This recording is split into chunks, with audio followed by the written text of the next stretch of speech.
Gereza wanahesabu usiku na mchana, alafu anakaa siku kidogo anatoka. Wengine jamii wanasema mbona akatoka mapema huyu wakati alifungwa miaka 30 haijafika. Hapana. Iko sheria inayotuongoza sisi. Na ile sheria si kwamba tunahesabu usiku na mchana. Mfungwa ana haki ya kupata punguzo la kifungo chake kwa 1/3 pale anapoingia gerezani.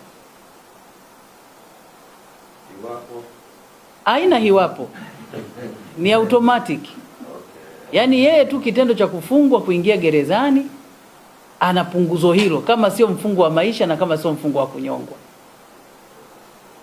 Ana punguzo la 1/3. Kwa hiyo kama amefungwa miaka 30, sawa, atatumikia ngapi? Miaka? Hapana. Utachukua 30 utafute 1/3 ya 30 ni ngapi? Ni 10, si ndio? Kwa hiyo utachukua ile 30 utatoa 10. Kwa hiyo atabakia na miaka. Kwa hiyo wakiwaona nje wasiseme kwamba askari magereza wameiba, wamekula pesa. Hapana. Ile liko kwa mujibu wa sheria na iko kwa misingi maalum kwamba anapohukumiwa kwenda gerezani ili aweze kuishi gerezani kwa matumaini na trust, serikali iliweka hivyo. Achilia mbali misamaha mingine inayokuja kutoka kama huu ambao umetangazwa leo wa Mheshimiwa Rais.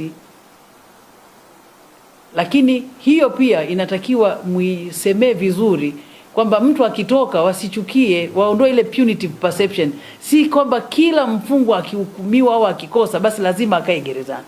Ndio maana tuna vifungo mbadala.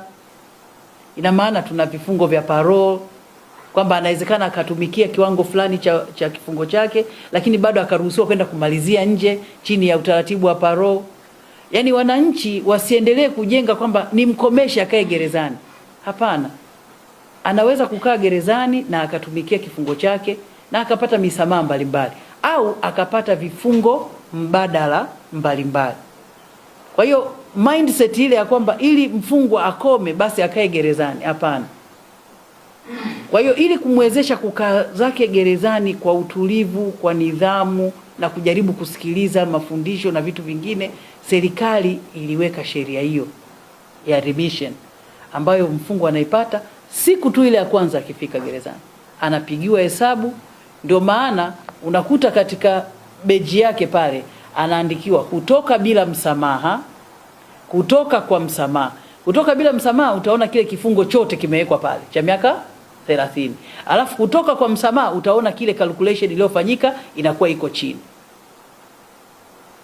Ingawa ana uwezo wa kupoteza ule msamaha kama atakwenda kinyume na taratibu zetu za ndani. Hakuna usiku na mchana. Anakuwa anapata 1/3, punguzo la 1/3 ya kifungo alichohukumiwa. Lakini pia waelewe kabisa kwamba wakati mwingine anaweza ajue amefungwa muda mrefu lakini akatumikia ule kifungo chake, ikafika mahala akaqualify kwenda community service nje, atakwenda kwa maana extramural labor outside, atakwenda nje anatumikia. Wasichukie. Anakuwa bado anatumikia kifungo chake lakini akiwa wapi? Nje. Au watakaowaona wako katika mfumo wa parole, tuondoe ile punitive kwamba kwa nini yuko nje. Hapana. Akiwa nje atahudumia familia yake, atazalisha, ataokoa watoto wake wasije na wao kuwa wahalifu, lakini pia inawezekana ikajenga tena huruma kwa yule waliokoseana na maisha yakaendelea. Kwa hiyo ziko njia mbalimbali ambazo sisi tuna manage vifungo vya hukumu za wafungwa. Kwa maana hizo alternative sentences au punguzo, lakini pia ndio kuna huu msamaha wa Mheshimiwa Rais kama aliotamka tarehe 26.